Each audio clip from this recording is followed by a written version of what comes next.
नमस्कार, मी निलिमा कदम. आपण या पुस्तकाची थोडक्यात ओळख करून घेतलेली आहे.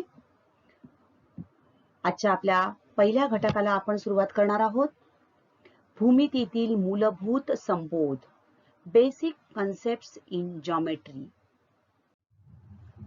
Next, take 2 points on the sheet of a paper. Okay, here these are 2 points. Now, if we join these 2 points with the help of a scale, what we will get? Let's see. Yes, this is a line. We get a straight line if we name these points as A and B. So, this is a line AB, or we also read it as line BA. So line AB also read and written as line BA. तर रेषा आपण जेव्हा दोन बिंदू घेतो, दोन बिंदू जोडले असता आपल्याला एक सरळ रेषा मिळते आणि ही रेषा आपण तिचं वाचन कसं करतो? रेषा AB किंवा रेषा BA, दोन्ही प्रकाराने आपण हिचं वाचन करू शकतो. Now again there are 2 points. When we join these 2 points, we get a straight line. Now this time I am giving here name as P and Q. Therefore, this can be read as line PQ. Sometimes this line can be denoted by a single letter, and that time when we are denoting a line by a single letter, we are using small alphabets, right? See here, small alphabet, that is L, this is small l, right?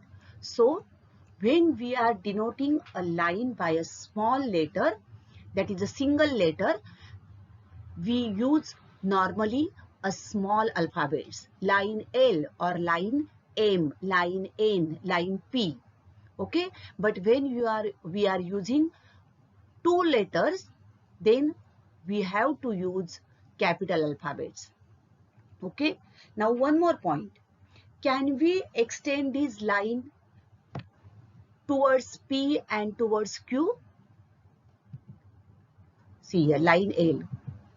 Yes, see here, we can extend the line in both the directions till the edges of the paper also. तर आपण ही रेषा दोन्ही बाजूंना अमर्यादित प्रमाणे वाढवू शकतो. तर P च्या दिशेने किंवा Q च्या दिशेने आपण ती वाढवू शकतो. तर कागद जेवढा मोठा असेल तेवढी मोठी रेषा आपण काढू शकतो. तर ही रेषा दोन्ही बाजूंना अमर्याद आहे. This line can be extended in both the direction, and to show this there are arrows. We use arrows to show this extended line on the paper. We use arrowheads at both ends of the line. तर रेषा अमर्यादित आहे हे दाखविण्यासाठी कशाचा वापर केला जातो? तर या बाणांचा वापर केला जातो. तर अशा प्रकारे रेषा दोन्ही बाजूंना अमर्याद आहे हे बाणांनी दर्शवले जाते. Now properties of line. This is a line L. We are denoting by a small alphabet. First property, a line has no origin and no end. रेषेला आरंभ बिंदू आणि अंत्य बिंदू नसतो. म्हणजेच ओरिजिन, स्टार्ट अँड एंड, कारण ती अमर्याद आहे.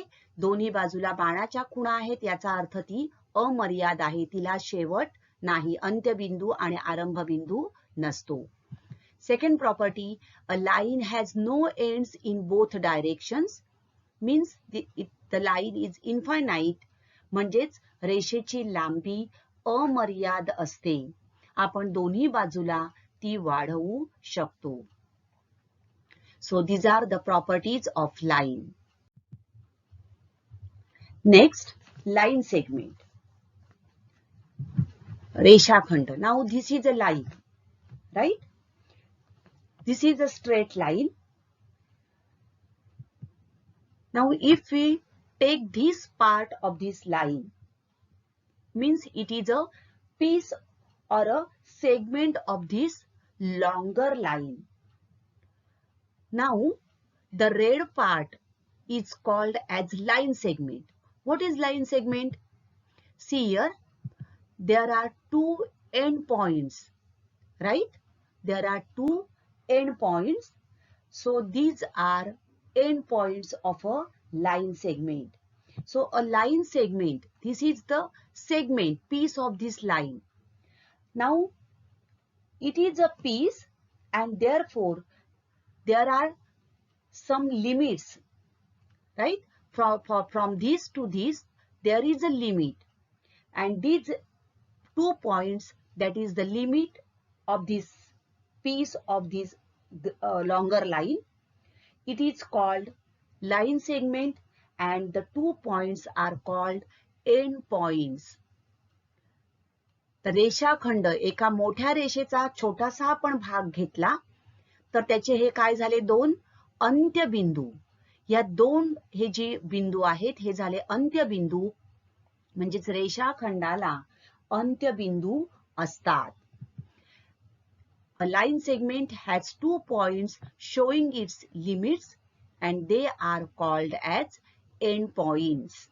त्याच्या मर्यादा दाखवणारे दोन बिंदू असतात. एका रेषेचा हा एवढासा भाग आणि आपल्याला सुरुवातीचा पॉइंट आणि शेवटचा पॉइंट, म्हणजेच हे जे दोन बिंदू आहेत याला अंत्यबिंदू म्हणतात.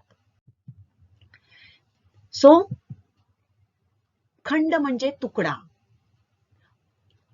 What is line segment? A piece or a segment of the longer line.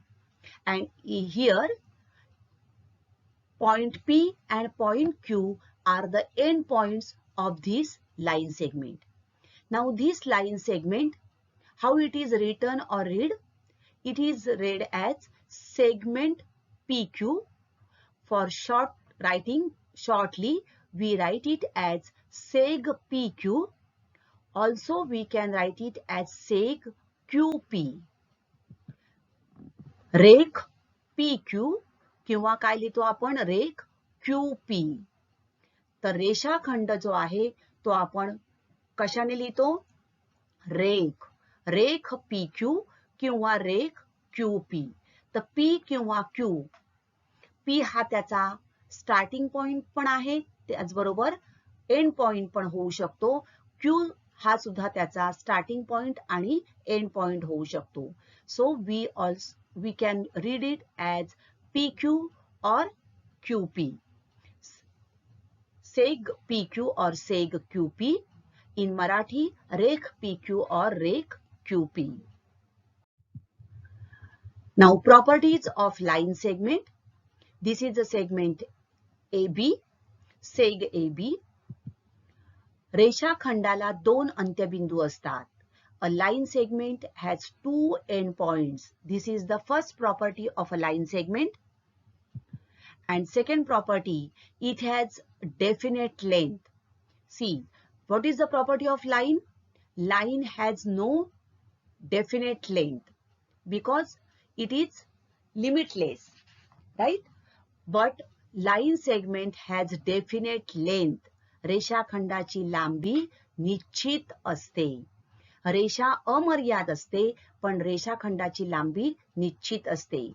रेषाखंड म्हणजेच रेषेचा एक लहान तुकडा. खंड म्हणजे तुकडा, तर रेषेचा तुकडा म्हणून रेषाखंड.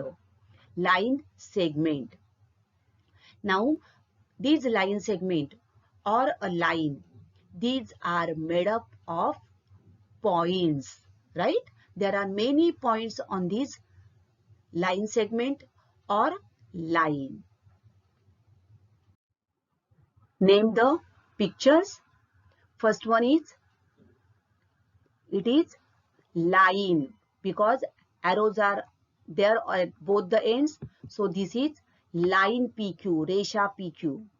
Second one, point O.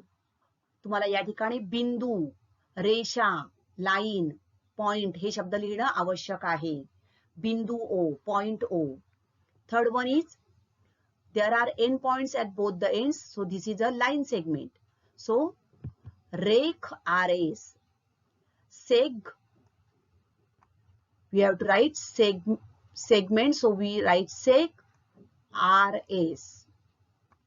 And fourth one, this is the starting as well as end point. So, and here there is arrow. So this is a ray.